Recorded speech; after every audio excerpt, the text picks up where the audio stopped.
Сегодняшний мой тренинг посвящен на тему о книге «Клиенты на всю жизнь». Как вы думаете, о чем будет сегодняшний тренинг? Какая тема будет затрагиваться? Клиенты. То есть как сделать клиента, который купил у вас один раз, постоянным клиентом, да? По российским данным, всего лишь 20% российских бизнесменов ориентируются на постоянных клиентов, и то они пытаются это сделать различными промо-акциями, сертификатами, акциями и так далее. И 80% российского бизнеса нацелены на новых клиентов, то есть у них маркетинговая стратегия – это приобретать новых и новых клиентов. Но Карл Сьюэлл считает, что главная задача бизнеса должна быть удержание старых клиентов, потому что это менее затратнее и это легче. То есть, смотрите, сначала поговорим о нем. То есть мы не можем слушать советы человека, которого мы не знаем, мы должны слушать советы тех людей, которым мы хотим подражать. Карл Сьюэлл владел автоцентром, и он специализировался только на 4 машинах. То есть это Cadillac, Hummer, Lexus и Infiniti. То есть это не очень известные машины, которые продаются и так далее. Но за 30 лет он увеличил оборот своей компании с 10 миллионов до 350. То есть за 30 лет он увеличил в 35 раз бюджет своей компании. И он утверждает, что это можно сделать, удерживая именно постоянных клиентов. И это можно сделать только таким образом, когда мы установим человеческие и эмоциональные связи с нашими клиентами, а не различными промо-акциями. То есть какая мораль? Прежде чем вы пытаетесь создать какую-то новую маркетинговую стратегию о том, чтобы давайте привлечем новых клиентов, сначала задумайтесь о том, как сделать клиентов, которые сделали у нас одну покупку, клиентами на всю жизнь. Окей. Я расскажу вам свой случай. Я покупаю обычно в одном месте там тортилью, колу и фри. И мы подошли, мы хотели с собой взять, и я забыла сказать, что с собой. Я сказала вот эту покупку, пошла вниз Ашан, чтобы сделать покупки и вернуться. Прихожу обратно, я забыла сказать, положить все с собой, и они, конечно же, не положили. И я ей говорю, там обслуживала девушка меня, и я ей говорю, вы можете, пожалуйста, положить с собой, я забыла сказать. В ответ ее реакция. Как я положу салат? У меня шок. Когда со мной уже так разговаривать, я становлюсь более агрессивной. Я говорю, в смысле как? Это не моя проблема, положите как-нибудь. Она придумала, как положить этот салат, она взяла какую-то тарелку, туда засунула, дала с недовольным видом, и я ушла. И после этого времени я ни разу не пошла туда. Я сказала себе, я больше не буду покупать там что-нибудь. Но хотя там у них вкусная тортилья, мне она нравилась больше всего. Но я не хочу покупать, когда со мной так обращаются. Салат «Цезарь» это был, он стоил 11 саманим. То есть, если бы она с улыбкой мне заменила этот «Цезарь» и не сказала ничего страшного, то у нее бы сколько она потеряла? 11 саманим. И то они могли бы этот «Цезарь» сами съесть или продать кому-нибудь другому, да? Они бы потеряли 11 самон. Если посмотреть на эту сумму, да, это не маленькие деньги, 11 самон, большие деньги. Но давайте посчитаем, сколько они потеряли на мне, как на постоянном клиенте. Вот мой обычный заказ там, я постоянно это заказываю. То есть это комбо, оно стоит 21 саманим. Давайте посчитаем, сколько они потеряли на мне в течение 5 лет. 1 раз в месяц я ем там фастфуд, и раньше я ела только у них. То есть 5 лет 60 месяцев. То есть за 60 месяцев умножаем на 21, получается 1260. То есть они могли бы потерять 11 самон, а потеряли 1260 за 5 лет. А если я с кем-то, если я с друзьями скажу, не-не-не, туда не пойдем, ребят, пошлите в другое место, я не хочу, там ужасный сервис, там ужасно кормят. Сколько они еще денег теряют на каждом клиенте? То есть каждый клиент, которого они теряют большую сумму. Я заказываю мало, некоторые заказывают на 100 саманим фастфуд. И это все теряется. То есть мы, часто говоря с клиентами, мы не задумываемся о том, что мы можем очень много на них потерять. Даже один клиент может принести нам огромные затраты. Карл Сьюэлл приводит такой пример со своими машинами. Давайте посчитаем, что средняя машина стоит $25 тысяч, грубо говоря, новая. Человек в среднем покупает 10 машин за всю свою жизнь в Америке. То есть получается $250 тысяч. Плюс он тратит на ремонт в их сервисе. Получается, в общем, с ремонтом, грубо говоря, не учитывая инфляцию, $332 500. То есть, приобретая одного клиента на всю жизнь, они приобретают такую прибыль. Разве какая-нибудь маркетинговая стратегия может принести такую прибыль? Сколько мы тратим на рекламу, а мы можем просто превратить наших клиентов на всю жизнь. Окей, почему стоит придерживаться такого подхода? Карл Сьюэлл приводит несколько причин. Первая причина – это постоянным клиентам, то есть клиентам, сделавшим у вас уже одну покупку, легче продавать. У них к вам больше доверия. У меня были клиенты, которые говорили, откуда взялись вот эти 7 сомов в моем кредите. Ну ничего, я верю Алекс Армо, я потом разберусь. То есть он думает, что у него лишние 7 сомов, но он говорит, ничего, я вам верю. У меня сейчас времени нет с вами разбираться, я потом позвоню. А новый клиент так будет обращаться? Новый клиент скажет, я верю вам. Это не лишнее. То есть старым клиентам легче продавать продукт. Вторая причина. Когда клиенты покупают у нас, то есть берут кредит у нас, они не берут кредит в другом банке, то есть они не берут кредит у наших конкурентов. То есть когда конкуренты не придерживаются этой политики, опять же мы выигрываем, а они проигрывают. Еще одна причина – это когда нашим клиентам легче продать наши другие продукты. То есть, когда они стали нашими клиентами, они доверяют нам, и у них больше доверия к нашим новым продуктам, нежели чем у новых клиентов. Например, та же самая овердрафт карта или что-нибудь еще. И следующая причина – это клиенты постоянно, они не так сильно чувствуют цены. То есть, когда у вас цена немного растет, они лучше переплатят эту цену, но не пойдут искать другую компанию, которая предложит им более низкие цены. Так, первое, что мы должны сделать, это принять решение быть лучшим. Когда Карл Сьюэлл решил, что их автоцентр будет лучшим, они подумали, как они могут быть лучшим. У многих людей первая мысль – это цена. Мы должны быть самыми дешевыми. Да? У нас должны быть самые дешевые машины, самые низкие проценты. Но на самом деле кто-нибудь всегда будет дешевле. Найдется человек, который продаст дешевле тебя. Найдется человек, который сделает ниже проценты. Всегда будет кто-то. И Карл Сьюэлл задумался, то есть что это может быть. И он решил, что это должно быть удобство. То есть мы должны заботиться о своих клиентах и делать их жизнь удобными, чтобы они не выбрали кого-то, а не нас. Первая глава посвящена клиенты сами подскажут вам, как обеспечивать хороший сервис. То есть часто мы задумываемся, что изменить в нашей политике. Давайте сделаем это, давайте добавим эту систему. Но почему не спросить просто у самих клиентов?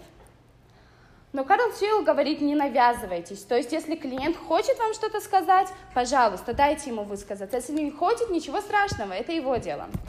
Он предлагает такой опросник из 3 вопросов, которые они дают на кассе. То есть на кассе, пока кассир расплачивается, этот человек может ответить на эти вопросы. В нашем случае, мне кажется, это может быть, когда мы оформляем кредит.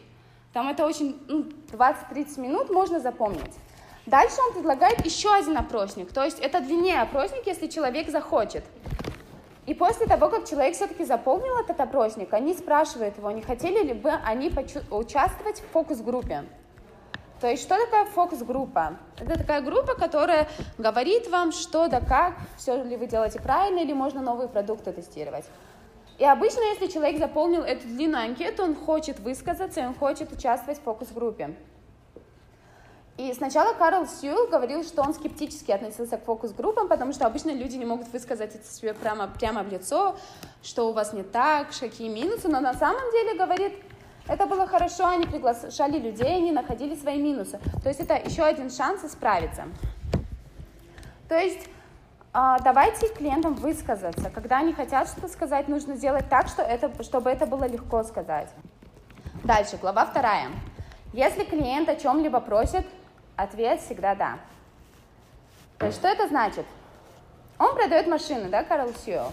Но он говорит, если клиент о чем-либо вас просит, и если это хоть как-то связано с вашим бизнесом, всегда отвечайте «да». Хоть вы и не знаете, как это сделать. Он приводит несколько примеров из своего опыта. У него была одна клиентка, которая полгода жила в Техасе, где его был автобизнес, а другие полгода жила во Франции. И однажды она переехала в Нью-Йорк, и она попросила их перегнать им машину из Техаса, потому что она не хотела арендовать машину в Техасе, в Нью-Йорке, потому что она сказала, что там машины воняют и так далее. То есть вы знаете, да, карту из США? Нью-Йорк здесь находится, а Техас вон там. То есть это как до Казахстана. И они сказали «да». Они перегнали ей машину.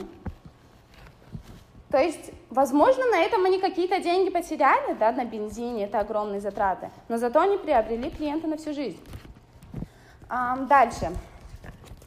Например, он рассказывает случай о одном человеке, который занимался молочными продукциями. Была такая женщина, которая пришла и попросила, купила у них филе курицы за $5.98, то есть $5 98 центов. Через неделю он сделал акцию, продавал этот же филе за $4.98, то есть он скинул $1. Клиентка пришла и потребовала: верните мне $2. Если бы я купила попозже, то я бы получила эту скидку. Он вернул деньги. То есть $2 это не такая большая цена за постоянного клиента. Но тут есть больше шансов, что этот клиент вернется и сделает покупки у вас. То есть что он говорит? Если клиент о чем-либо просит, ответ всегда «да», только вы должны понимать, что это вопрос денег должен быть. Если деньги небольшие идут в разговоре, то всегда говорите «да». Если деньги побольше, то, конечно, нужно это рассмотреть более подробнее. Глава 3. Забудьте о том, что такое рабочие часы. То есть это понятно. Клиенту должно быть достаточно одного раза нам позвонить, чтобы мы решили его проблемы. И всегда должен быть кто-то, кто ответит на его звонок. Также в этой главе он рассказывает о случае, когда у кого-то прокололась шина. Когда прокалывается шина, они звонят им поменять шины в 10 часов вечера. Они едут, меняют шины и говорят: спасибо, что вспомнили о нас. И не берут деньги за это. Клиент удивляется, но, как утверждает Карл Сьюэлл, во сколько обошлась им эта поездка поменять шины?